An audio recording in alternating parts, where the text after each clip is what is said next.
Hello guys, देवभूमि उत्तराखंड में आप सभी का स्वागत है। क्या आप जानते हैं, जब तक आप बूढ़ा केदारनाथ, जिसको पंच केदार के नाम से भी जाना जाते हैं, उस मंदिर के दर्शन नहीं करते, तब तक आपकी चारधाम यात्रा पूर्ण नहीं मानी जाती। यह मंदिर टेहरी से 62 किलोमीटर दूर धाती गांव पर स्थित है। उत्तराखंड के पंच केदार मंदिरों के दर्शन का विशेष महत्व है। बूढ़ा केदारनाथ में बाल गंगा व धर्म गंगा नदियों की संगम स्थली भी है। प्राचीन समय में ये स्थल 5 नदियाँ बाल गंगा, धर्म गंगा, शिव गंगा, मेनका गंगा, मटन गंगा के संगम पर था, पर अब 3 नदियाँ दिखाई नहीं देती हैं। बाल गंगा और धर्म गंगा के संगम के स्नान करना पुण्यदायी माना गया है और आगे बढ़कर यही नदी भील गंगा का रूप धारण कर लेती है। चलिए तो इस पवित्र धाम के मैं आपको दर्शन कराती हूँ और इसका क्या महत्व है ये कथा भी आपको सुनाती हूँ। यहाँ के स्थानीय लोग कभी भी केदारनाथ ज्योतिर्लिंग के दर्शन के लिए नहीं जाते हैं। वे बूढ़ा केदारनाथ को ही प्रथम ज्योतिर्लिंग मान के इसके दर्शन करते हैं और वो इसका अपमान समझते हैं। इस कारण वो केदारनाथ नहीं जाते हैं। बूढ़ा केदार के बारे में मान्यता है कि गौ हत्या के पाप से मुक्ति पाने के लिए पांडव इसी मार्ग से स्वर्णरोहण के लिए हिमालय की ओर गए थे। यहीं पर भगवान शंकर ने भूरे ब्राह्मण के रूप में पांडवों को दर्शन दिया था। दर्शन देने के बाद शिव शिला रूप में अंतर्धान हो गए। वृद्ध सन्यासी के रूप में दर्शन देने के कारण ही भोलेनाथ वृद्ध केदारेश्वर या बूढ़ा केदारनाथ कहलाए। मान्यता के मुताबिक यही वह स्थान है जहाँ कुरुक्षेत्र के युद्ध के बाद पांडवों को गौ हत्या के पाप से मुक्ति मिली थी। बूढ़ा केदार के बारे में कहा जाता है कि बाबा केदार यहाँ कुछ समय तक रुके थे। फाइनली हम लोग मंदिर पहुँच गए हैं। प्राचीन मान्यता के अनुसार बूढ़ा केदारनाथ मंदिर के पुजारी गुरु गोरक्षनाथ संप्रदाय के नाथ जाति के ठाकुर होते हैं।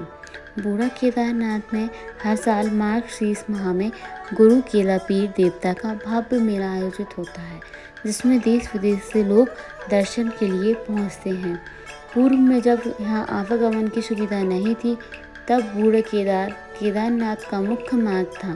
केदारनाथ जाने वाले यात्री सबसे पहले बूढ़ा केदारनाथ के दर्शन करके ही केदारनाथ की यात्रा को निकलते थे। बूढ़ा केदार मंदिर के नाम को लेकर कुछ लोगों के मन में ये सवाल आता है कि आखिर इस मंदिर का नाम बूढ़ा केदार क्यों पड़ा। तो आपको मालूम होगा कि बूढ़ा का मतलब वृद्ध होता है। जिस रूप में भगवान शिव ने पांडवों को दर्शन दिए थे वह वृद्ध ब्राह्मण का रूप था। इसी तरह वृद्ध के रूप में पांडवों को दर्शन देने के कारण वृद्ध केदारेश्वर का नाम बूढ़ा केदारनाथ पड़ा। बूढ़ा केदारेश्वर धाम की नींव आदि गुरु शंकराचार्य ने रखी थी। मंदिर के अंदर पत्थर की शिला है जिसमें पांडवों की आकृति उभरी हुई है।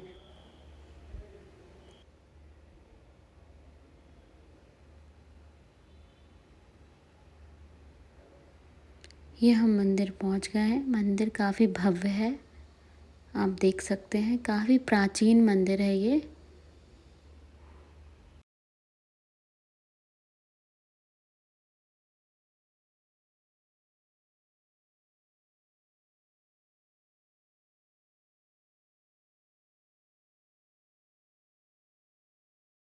ये जो आप देख रहे हैं, मंदिर के पुजारी जब समाधि लेते हैं तो उनके ये समाधि स्थल बनाए गए हैं।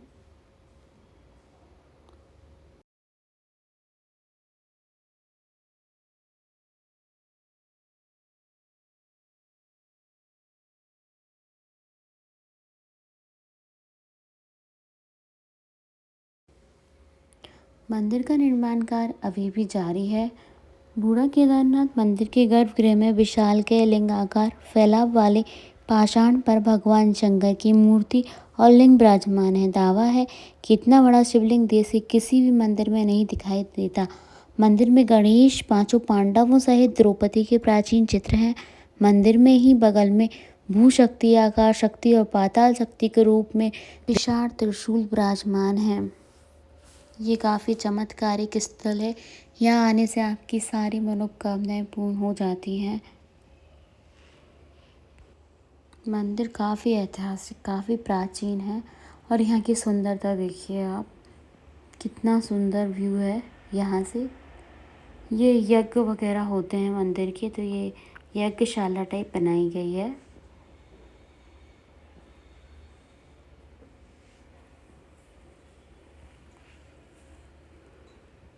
ये बाल गंगा और धर्म नदी दोनों का संगम स्थल है।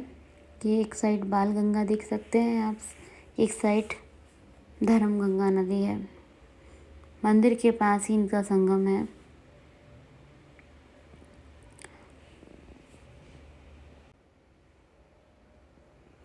ये नदी आगे चलकर भील गंगा का रूप धारण कर लेती है।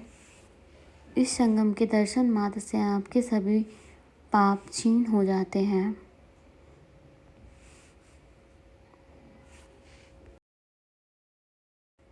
हमारी बूढ़ा केदारनाथ की आज की यात्रा समाप्त हुई। आपको हमारा वीडियो कैसा लगा? लाइक शेयर सब्सक्राइब ज़रूर करें और कमेंट करके बताएं। Thank you. मिलते हैं अगले ब्लॉग में।